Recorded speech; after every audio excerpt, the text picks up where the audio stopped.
जयपुर के प्रताप नगर में एक मां की मौत पहले सब रोड एक्सीडेंट समझे, लेकिन सच्चाई इतनी काली थी कि पूरा शहर हिल गया।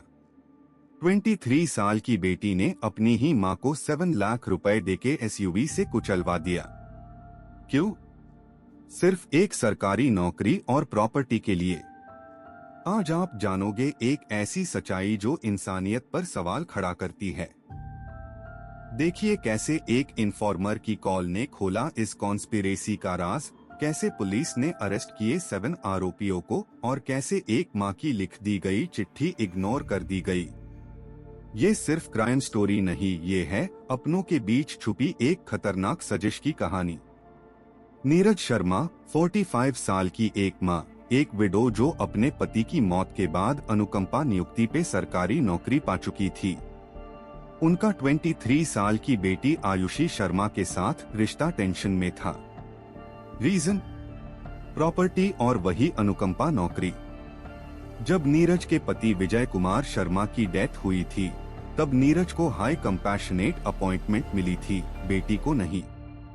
और यही से शुरू हुआ एक ऐसा सिलसिला जो खत्म हुआ एक मां की जिंदगी खत्म करके। 1 मार्च को नीरज शर्मा ने खुद पुलिस को लिखी थी एक शिकायत, बताया था कि उन्हें जान का खतरा है अपनी ही बेटी और रिश्तेदारन से। लेकिन पुलिस ने कोई एक्शन नहीं लिया। और 4 महीने बाद 30 जून को प्रताप नगर में एक तेज रफ्तार स्कॉर्पियो एसयूवी ने नीरज को टक्कर मार दी। पहली नजर में सब एक्सीडेंट लगा, लेकिन एक सूचना डीन वेल ने पुलिस को बताया ये एक्सीडेंट नहीं, प्री प्लान्ड मर्डर थी। पुलिस इन्वेस्टिगेशन में पता चला कि आयुषी शर्मा ने अपनी रिलेटिव्स के साथ मिलकर पूरी प्लानिंग की थी। उसने सुपारी दी थी 7 लाख रुपए। टारगेट था उसकी अपनी मां नीरज शर्मा। मोटिव?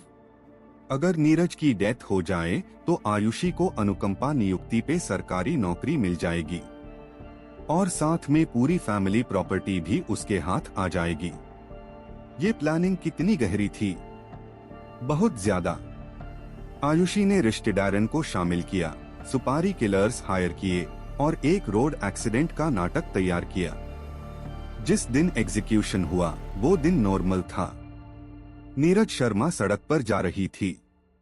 सडनली एक स्कॉर्पियो एसयूवी राइट साइड से लेफ्ट साइड में आ गई और सीधा नीरज को टक्कर मार दी। इम्पैक्ट इतना जोर का था कि नीरज की मौत वही हो गई। इनिशियल रिपोर्ट में पुलिस ने आईएससी एक्सीडेंट लिख दिया, पर जल्द ही एक इन्फॉर्मर ने कॉल की। उसने बताया कि ये मर्डर है, केयरफुली प्लान्ड। पुलिस ने इन्वेस्टिगेशन शुरू की। सीसीटीवी फुटेज चेक की गई। एक शॉकिंग डिटेल सामने आई, जो गाड़ी राइट लेन में चल रही थी वो डेलिबरेटली लेफ्ट साइड आ गई। ये नेचुरल एक्सीडेंट नहीं हो सकता था। टैब पुलिस ने आयुषी और उसके अकॉम्प्लिसेस को इंटेरोगेट किया और फिर पूरी कहानी खुल गई। आयुषी ने कॉन्फेस किया कि उसने अपनी मां को मरने की सुपारी दी थी। टोटल 8 लोग इन्वॉल्व्ड दी इस कॉन्स्पिरेसी में।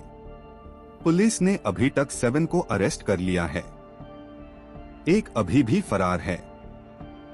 इन आरोपियों में आयुषी के रिलेटिव्स द और प्रोफेशनल सुपारी किलर्स द, सब ने मिलकर ये हेनस क्राइम किया। 7 लाख रुपए, इतनी सी रकम के लिए एक बेटी ने अपनी मां की जान ले ली। नीरज शर्मा के परिवार वाले अब पुलिस पर भी सवाल उठा रहे हैं। उनका कहना है कि नीरज ने 1 मार्च को ही लिखी थी कंप्लेंट। उसने क्लियरली बताया था कि उसकी जान को खतरा है। अगर पुलिस ने उस वक्त एक्शन लिया होता तो आज नीरज जिंदा होती। लेकिन पुलिस नेग्लिजेंस की वजह से एक मां को अपनी जान से हाथ धोना पड़ा। ये केस सिर्फ जयपुर का नहीं है, ये पूरे इंडिया में उठने वेल अस सवाल की मिसाल है, जहां अपने ही दुश्मन बन जाते हैं। अनुकंपा नियुक्ति जो एक सपोर्ट सिस्टम है विडोज और ऑर्फन्स के लिए, वही बन गई एक कॉन्स्पिरेसी का रीजन। प्रॉपर्टी डिस्प्यूट्स जो फैमिलीज को तोड़ देते हैं, यहाँ तक ले आए कि एक बेटी ने अपनी मां को मौत के घाट उतर दिया। पुलिस अभी इन्वेस्टिगेशन कंटिन्यू कर रही है। फरार आरोपियों की तलाश जारी है। आयुषी शर्मा और बाकी अरेस्टेड अक्यूज्ड अब जेल में हैं। कोर्ट में ट्रायल शुरू होगा जल्द। लेकिन सवाल ये है, क्या सजा से ये खोई हुई जिंदगी वापस आ जाएगी? क्या इसे दूसरे लोगों को सबक मिलेगा? ये केस हमें बताता है कि लालच इंसान को कितना गिरा सकता है। एक सरकारी नौकरी और थोड़ी सी प्रॉपर्टी, क्या ये इतनी बड़ी चीज है कि अपनी मां को मार डालो? आयुषी शर्मा ने सिर्फ अपनी मां नहीं खोई, उसने अपनी इंसानियत भी खो दी। और आज वो जेल में है, अपने किए की सजा भुगत रही है। अगर आपको ये स्टोरी शॉकिंग लगी तो इस चैनल को सब्सक्राइब जरूर कीजिए और वीडियो को लाइक करना मत भूलिए, क्योंकि हम लाते हैं ऐसी स्टोरीज जो आपको सोचने पे मजबूर कर देती है। CH10 मिस्ट्री पार हम आपके लिए लाते रहेंगे ऐसे अनसॉल्व्ड और मिस्टेरियस केसेस जो इंडिया के हिडन ट्रूथ है। याद रखिए, अपने रिश्ते संभल के रखिए, क्योंकि कभी कभी दुश्मन दूर नहीं, बहुत करीब होता है। नीरज शर्मा की आत्मा को शांति मिले और उनकी जस्टिस माए, यही प्रार्थना है। जय हिंद।